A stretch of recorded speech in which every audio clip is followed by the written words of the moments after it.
Olá, pessoal. Meu nome é André. Eu estou aqui para falar sobre literatura e o tema de hoje é o romantismo. É, O objetivo da nossa aula vai ser reconhecer o momento histórico e as principais produções literárias da poesia romântica, né? Como sabemos, né, o romantismo é uma estética literária que surge a partir do século XVIII, né, fim do século XVIII e início do século XIX. Né? No século XVIII, o romantismo ele surge na Alemanha com poetas como Novalis ou Goethe, né? E se espalha pela Europa rapidamente, chegando à Inglaterra, né, onde a produção de romances históricos, como é o caso de Vanier, que retoma o passado medieval da Inglaterra, né, se popularizam rapidamente. Em 1820, a estética ela chega na França e, a partir daí, há a difusão do romantismo por toda a Europa e também pelas Américas, principalmente a América Latina, Brasil e as antigas colônias espanholas. Né? Então, o romantismo ele vai ter alguns aspectos importantes que precisam ser destacados. Em primeiro lugar, vale lembrar que a gente pode retomar a noção de neoclassicismo para contrapor essa noção de neoclassicismo à noção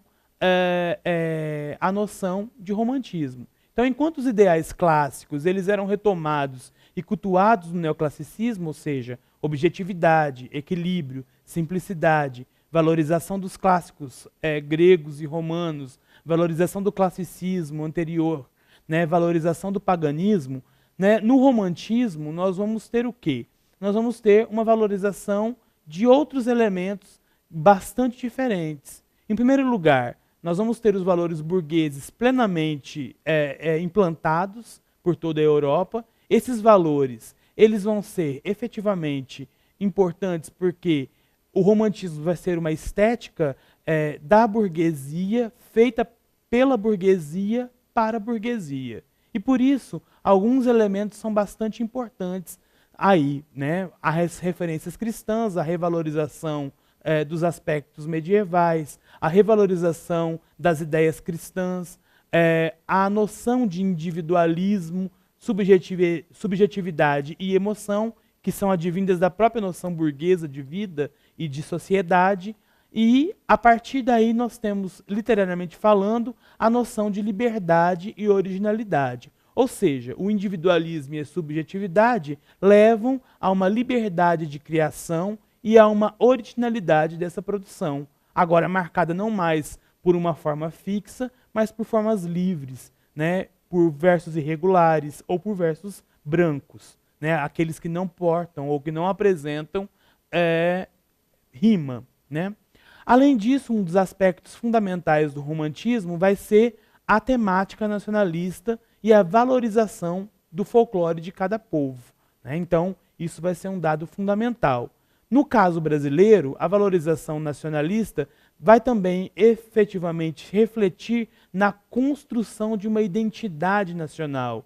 Vale lembrar que o romantismo chega no Brasil em 1836, logo depois, ou 14 anos depois, da independência política do país. Então isso vai ser um dado bastante importante. Por quê? Porque ao contrário das antigas estéticas, que embora sejam produzidas no Brasil, mas foram produzidas no Brasil colônia, o romantismo, ele surge exatamente no momento em que o Brasil já era um país independente. E por isso valorizava esses aspectos para diferenciar aquilo que era brasileiro daquilo que era da antiga metrópole, ou seja, de Portugal. Né?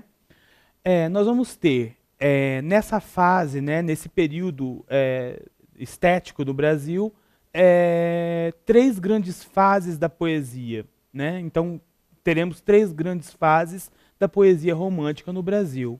Né? A primeira fase, como nós podemos notar, é a fase indianista nacionalista. Né? E tem como principal autor Gonçalves Dias. Né?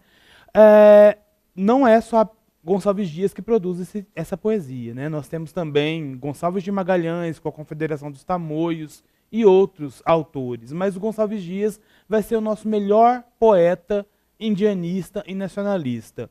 Exemplo de poesia nacionalista, né, a Canção do Exílio, né, Minha Terra Tem Palmeiras, Onde Canta o Sabiá, né, e por aí vai. A poesia indianista ela vai ser marcada principalmente pela busca de valorização da terra e pela busca de representação de um ente mítico, no caso, o índio. Né? Então, o índio, aí ele é idealizado, ele é construído a partir de uma noção completamente diferente da realidade. Ele vai ser sempre heróico, ele vai ser sempre marcado por valores que vão representar, de certo modo, a brasilidade, né?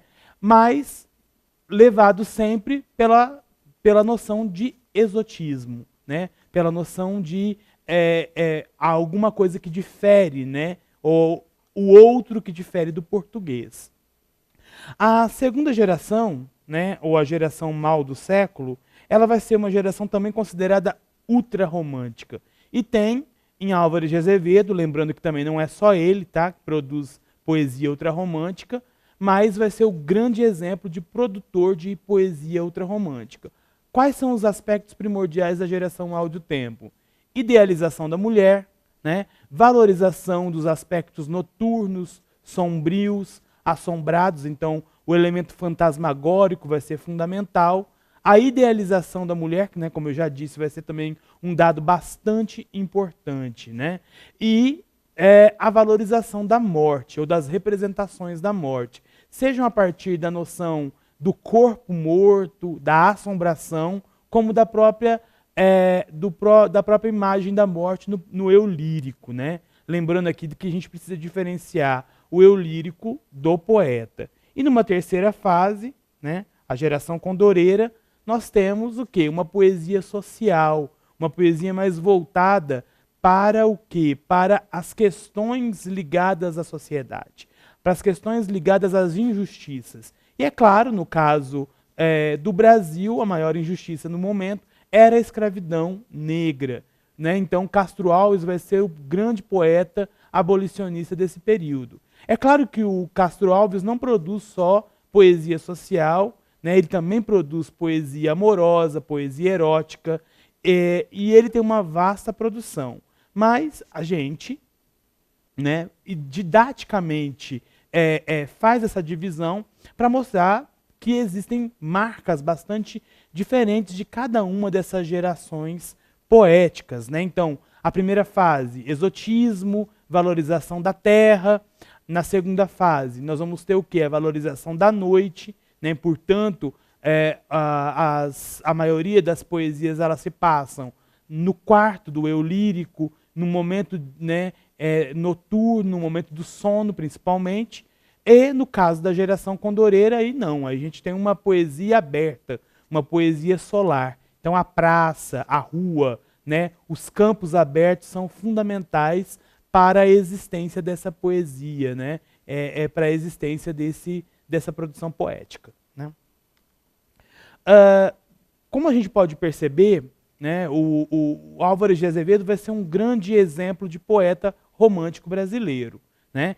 Esse poeta, ele, apesar de ser considerado um poeta ultrarromântico, ele tem outros traços, né, de produção literária. Ele não se limita apenas a fazer poesia sobre morte, sobre idealização da mulher.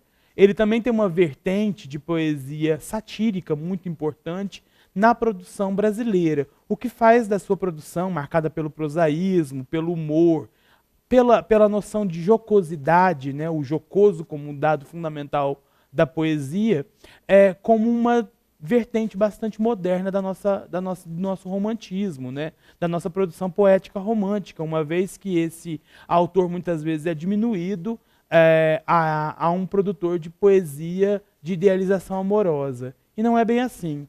Isso mostra a complexidade e a vasta produção dos poetas brasileiros desse período.